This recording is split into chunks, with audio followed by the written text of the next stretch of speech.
Elizabeth Blackburn, a Nobel Prize winner, claimed that a vegan diet activated genes that prevent certain diseases and fights cancer.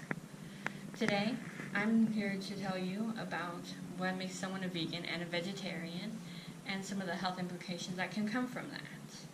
I think it's important today to discuss this because of how our society changes, how vegan and vegetarian comes up more often.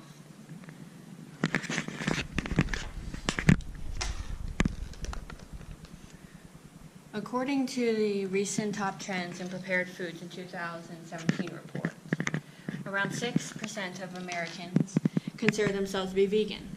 Compared to 2014, that's 5% higher. In 2016, there's been an 80% increase in, I'll just have to cut this part out. In 2016, there was a 98% increase in the amount of Google searches for the word vegan. How many of us have seen bakeries or a website proudly proclaiming that their vegan status? It's important today to understand vegan and vegetarian and what they mean to understand the world we live in.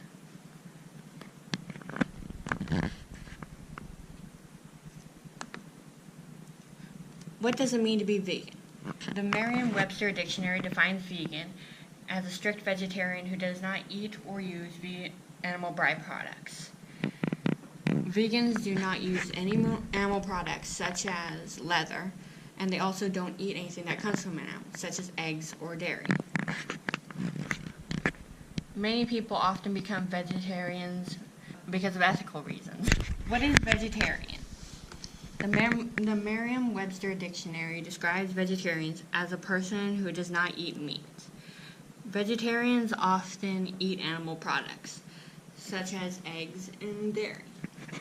They also use animal products, generally, like leather and fur. There are several different kinds of vegetarians, but the most common kind eat animal products, while some choose not to eat dairy only.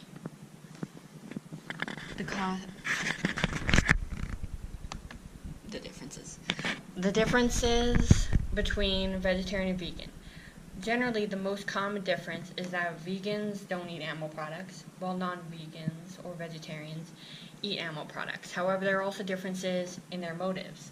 Vegans tend to have more ethical reasons, such as the cruelty towards animals, while vegetarians usually become vegetarians because they want to live a healthier lifestyle.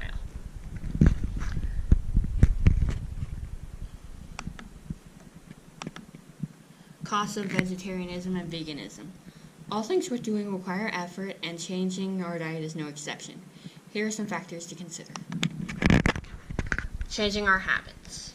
A lot of people have their favorite restaurants or their favorite aisles in grocery stores, but something not a lot of people think about until they're in this situation is that having people around you in restaurants who eat meat or dairy products might encourage you to eat them as well, even if you have become vegetarian or vegan recently.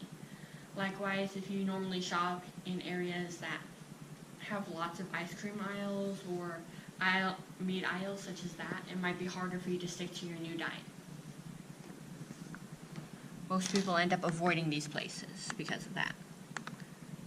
Selective diet.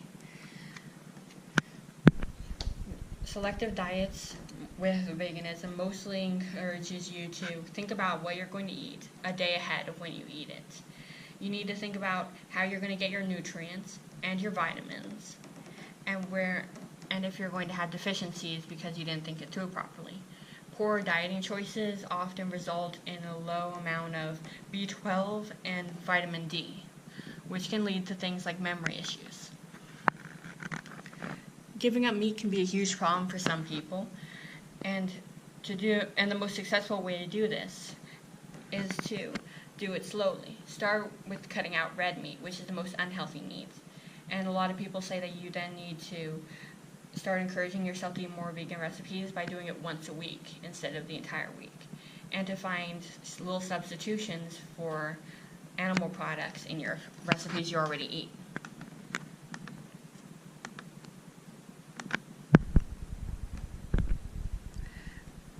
Benefits. Isaac Newton said, "For every action there is an equal and opposite reaction."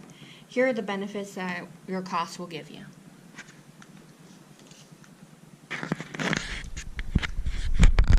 The vegan diet and cancer.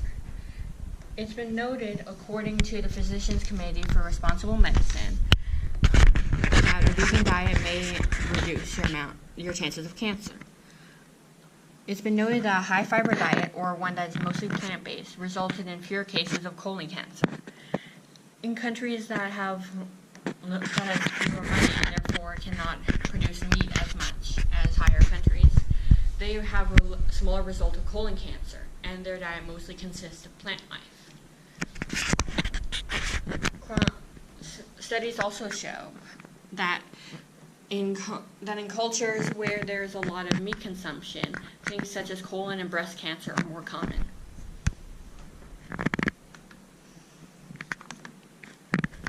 It's healthier for the planet. According to greenandgrowing.org, most consumption leads to huge amounts of greenhouse gas emissions. Livestock create more greenhouse gas emissions than transportation, and they do it at a rate of about 250,000 pounds per second.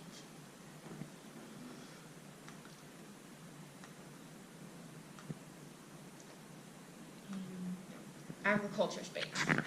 Most of our agriculture currently goes to feeding our animals that we eat.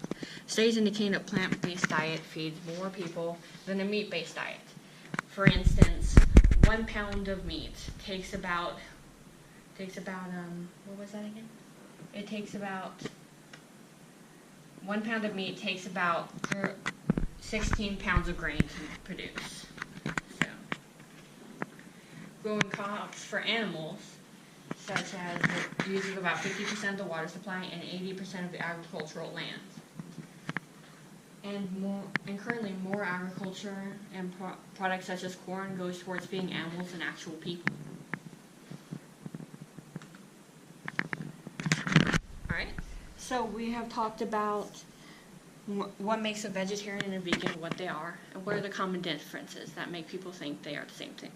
We've talked about cost, what do you need to give up, your habits, maybe don't go to the same stores or the same restaurants if they'll encourage you to break your diet. What kind of meats are the worst and should cut out slowly, how you should cut them out, and how you should get on the right diet, slowly and with careful thoughts.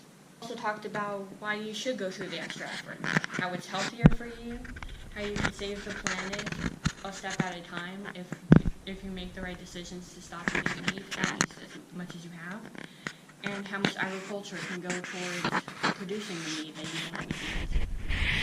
Does anyone have any questions?